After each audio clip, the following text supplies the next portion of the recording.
So that was a pretty successful gathering of music discs. We got some new ones, some of the new ones. I showed them off, or I should have showed them off in the clips.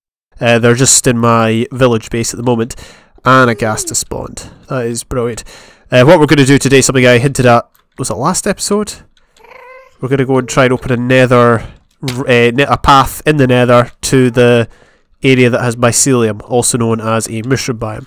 Right, actually, so the coordinates I have to go to. Also, when I was flying around in creative mode, looking to make sure that 1.1 still had the mushroom biome in the same region, I found it was either a double or a triple nether fortress, so that might be interesting to check out. It's minus 412 I've got to go to on the x-axis, so that's 430 blocks roughly from where we are. 481, so it's 428 versus 481 on the Z. So I think what we'll do is we'll go forward this way by about, what's that, 481 minus 428. Yeah, we'll go forward 53 blocks and then we'll go into a diagonal. Now, I don't want to take too long constructing this rail track. It's going to be very basic, I would hope. So, yeah, let's go forward 51 blocks from here. So that would be 408, basically. 408. Wait, hang on, is that... That should be alright. Yeah, that should be alright. Let's just form the basis now by building a bridge. I actually did my very first level 50 enchantment in this world. Sorry I didn't get it on camera, but I didn't expect to get level 50. And we need to go to 408. You'll never guess what I got. Yep, efficiency 4. Fan dabby dozy. Not really, but I mean, whatever. So... yeah, I don't think there's much difference between, you know, level 47 and level 50. You'd be as well just... You'd be as well even risking a low 40. But there you go. It's very open, this area. It's very, very open. So my plan is probably just to encase this in some sort of a kind of 2x1 area, and then, like, instead of making a massive tunnel, we're just going to make a small area that's you know, that will fit the rail track inside. That's the hope anyway. Oh no! You've got to be having a laugh. Ender pearl? No ender pearl. Well, goodbye level 50 enchantment. Oh, I don't believe it. I don't believe it.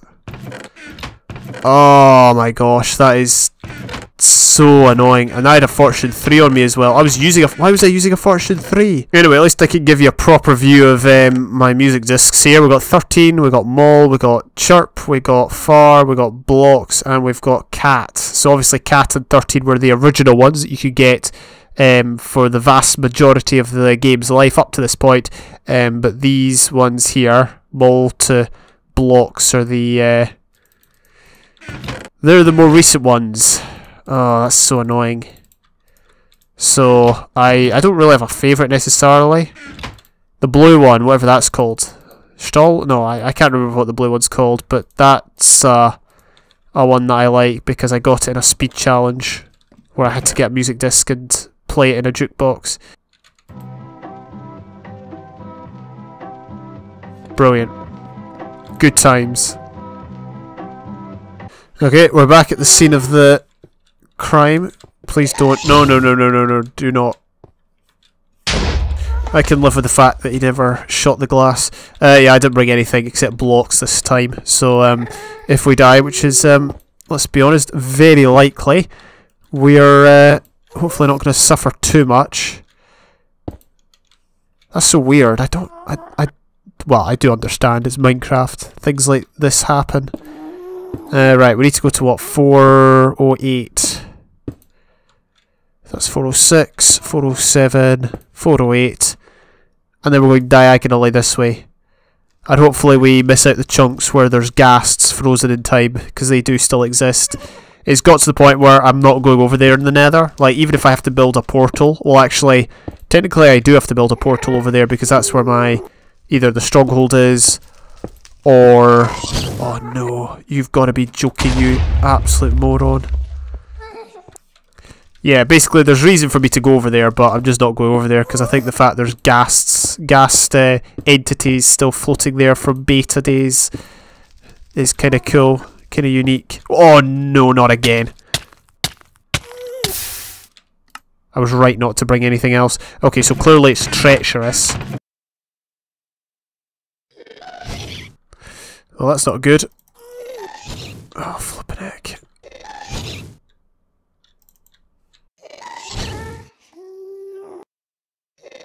Oh, thank goodness. Thank goodness, I'm so happy about that. Anyway, as you can see, we are at around -400, 800, or -400, 830, and we're going to build a portal that will hopefully take us to the Mushroom Island. Now, I'm not sure if we need to go up in altitude. We're at Y69 at the moment. Could we go any high? Well, we could go higher. I'm just wondering if it's practical. Let's actually do that. I'm going to do that. I'm just going to build up to let's go to Y75, I think. And we'll build the portal here. And we'll see if we can arrive at the Mushroom Island. Now, I do have a flint and steel with me, obviously, because I kind of need that.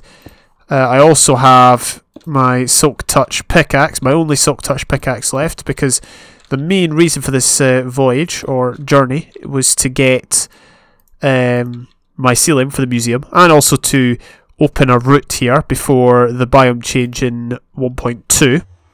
I'll probably work on the rail track another day, because it took way too long to get here. But yeah, let's see where we end up. I've no doubts we'll end up in a cave, but let's just see, shall we? Oh yes, look at that. That was well calculated. Oh yeah, don't go in here. No, don't go in. I don't think mobs can actually go into nether portals. What are they doing? What are they doing? They're all like, it's like an alien. As an alien, I've popped up and they're all of a sudden excited by this new magic that has appeared in their land, and they're all so curious about it. Get out, get out. Right. There we go. So we've made it. They're all jumping off the cliffs and everything. I wonder if there's a way we could like maybe try and get them into a holding area or something. Okay, well we've got one or two guys lurking about. Yeah, unfortunately I don't think we're going to be... Well, we can't attract them because we don't have wheat. So, yeah, we'll have to come back and do that another day. Set up a farm, maybe a base. I've not actually built in these biomes before. Yeah, so my entire world is ocean. That's probably been obvious because, for one thing, I was exploring a lot back in whatever episode I found this in, and there was loads of ocean. And also, the grass colour of my areas, specifically around the my alpha base area, that's all ocean, because you can tell by the grass.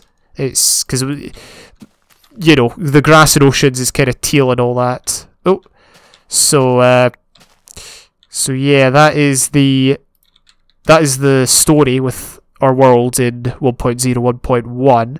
As I said, I think the biomes change in 1.2 because jungles are added. I think jungles are added in that one. I could be wrong. No, they are. They definitely are, because in I started playing in 1.2 when I first got the game officially, and I found a jungle. That was one of the first things I found. It was quite interesting. This shall be the block, the mycelium block we take back. This is allowed. I know 1.0 is something we've been in for a while. Well, we're out at 1.0 now, and I know you're not supposed to like get stuff that you couldn't get in the version, but you could get this in the version if you found one of these and had a silk touch. We've done both.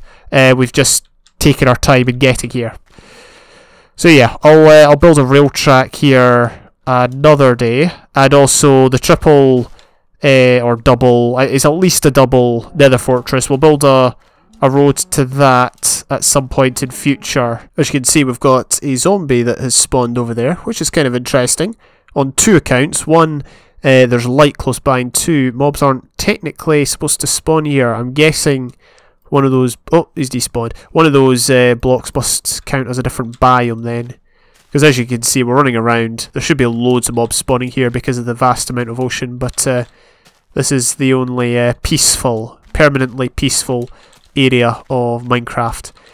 Unless you count the nether. Well, actually no, the nether isn't peaceful, but it seems like that at times. So yeah, I was just taking time to explore this island, load all of the land. I mean, all the land should be loaded, in theory. I'm just making sure. We do have an island over there. I think that was something we went past. This would actually be a cool survival island seed if the spawn point was, say, over there. And you were allowed to come over here to this island, because look, it's vast. You got a tree, you got a source of food. Yeah, I think this would be pretty cool for that sort of a challenge.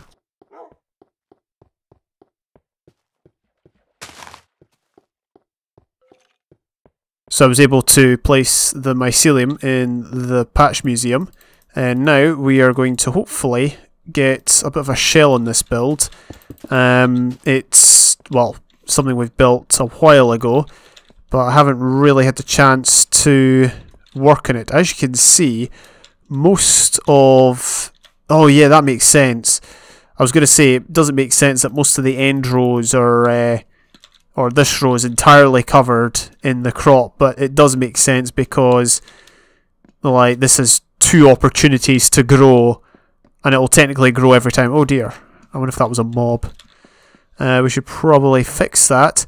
But yeah, it has this line of crops has 2 chances to grow, and it'll probably grow every time, because even if the plant here grows this way, this plant will just grow that way. So that's why this is completely filled. So yeah, I'm not sure if it makes it more efficient or less efficient or whatever, but we've done it now. So I'm probably just going to use stone bricks, since that's what we've been largely using. It doesn't really go an awful lot with the the village in general, because the village uses mainly cobblestone. But, you know, just for something a bit different. Plus we've already started using stone bricks. I don't actually like that. Let's put that a bit higher. The real issue here is whether we use... do we use windows, glass panes, or do we use glass blocks? Now I know which one I want to use. I want to use glass panes because that'll save resources. But do we want to use glass blocks in some form? I guess we'll have the build in that sort of a shape with the end wall being here, because as you can see we've only got 1 block clearance between the house and the the farm itself. And we need to add... Oh, I didn't bring a spade. I lost my spade when I died earlier. I'm still really, really miffed about that. And we might as well have like an exit here as well. Might as well. Bit of a pathway through, and the sun's going down. Fantastic. But yeah, we need to really... I'm gonna have to go and get more resources out of caves. I know we went caving last episode. I might do some caving off camera or incorporate it next episode. Let's see. So we've got all of the lower walls situated like so. I'm just trying to shape something here, something very subtle, but hopefully something that adds a bit to what we've got. Actually, you know what about stairs? Can we add maybe some more stairs here? Do that, and then I was planning to have just regular glass blocks here. Don't know why I'm using the Silk Touch. It's our only Silk Touch pickaxe, if you weren't already aware, although I'm sure you are, given the fact I go on about it time after time. Get out of here. You can't come up here. That is disallowed. We'll have to get more water. Oh yeah, we can from here. Anyway, is that 2 plants that have lost their stem? No, it isn't. Yeah, so we might have something like that. We should have actually done it from this side, because this is the side I'm probably going to see most. I feel like I'm returning to my roots here, because when I started playing this game, I was always building with stone bricks. Everything was out of stone bricks. It looked really bad. Yeah, I can live with that. It's just something a bit different. Something to add more of a style to it. Then for these windows here, what we could do is... we could do something very, very simple. Like that. That doesn't look too bad. I like that. Then maybe add... I know we've got glass blocks there, but if we add panes here... Okay, it attaches to the pumpkin, which doesn't look so good, but it does give a nice window look, or a nice window feel. And then the difficult part will be the long edge here. I guess we'll be using glass panes as well for this. Maybe we should just copy that style, the whole, you know, the stair style. So we will need more stairs. Anyway, I'm going to work on this a bit. How does it look? I don't think it looks too bad. I've built worse. I've definitely built worse. I like the front. The front definitely looks like the best part. Yeah, I'm going to roll with it. So I'll work on the outer walls and then we might work on the roof a bit. So I reckon that we're just about finished here. As you can see, this is what it's looking like. It looks okay. It looks more factory-like, but I think the windows are important to give a kind of greenhouse effect. And so, yeah, I'm just going to stick with it, honestly. Final thing to do is add a roof. We're going to get some glowstone in the ceiling as well to add a wee bit of light. And I'm just going to have the roof at this level, I reckon, because I don't want it to go above the level of the wall. But at the same time, if it goes that high, then we can still jump over, sort of. Not that I really need to jump over. I'm only jumping over at the moment because I'm building. But obviously when the build's finished, we'll just be walking about collecting stuff. So that's the situation now. If we run out of glass, which there's a chance we will... I can always get some from our borderlands over there. And yeah, overall, it's I'm fairly positive about this. And actually, oh yeah, I was going to say, as you can see, pumpkins grew there originally, then this pumpkin grew, and the stem here was attracted to this one. I wonder if that's the same over at the melons.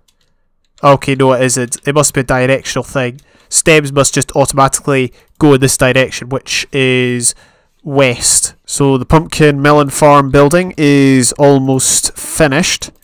I had to go and get some more sand. I did not have enough. I've added various lights on top in the form of glowstone, obviously. And yeah, it's looking alright. We'll take a look at it in the night because, well, I don't spend an awful lot of time around at night for obvious reasons. But since it's got lights, it might be an idea to see how it looks. So that's a roof. Instead of making it flat, I did kind of give it a bit of a slope, which I do like. We need to be careful though, because we don't have a sword, or any weapon for that matter. And there's going to be mobs out and about. I mean, it looks okay. It's not the greatest build ever, it's not the most aesthetically pleasing build ever, but I could have done a lot worse. And yeah. Inside it looks okay. There is a few dark spots here and there, but whatever. As you can see, this is what it looks like from the back. We had to adapt to the terrain by adding, well, a lower foundation bit there. But it works. That's the main thing. It does the job, and obviously looks better than whatever was here before, which wasn't anything. And hopefully no mobs will come in and jump around. Anyway, that should conclude this episode there. Thank you very much for checking it out. Oh no. Oh no. I'm done. See you later.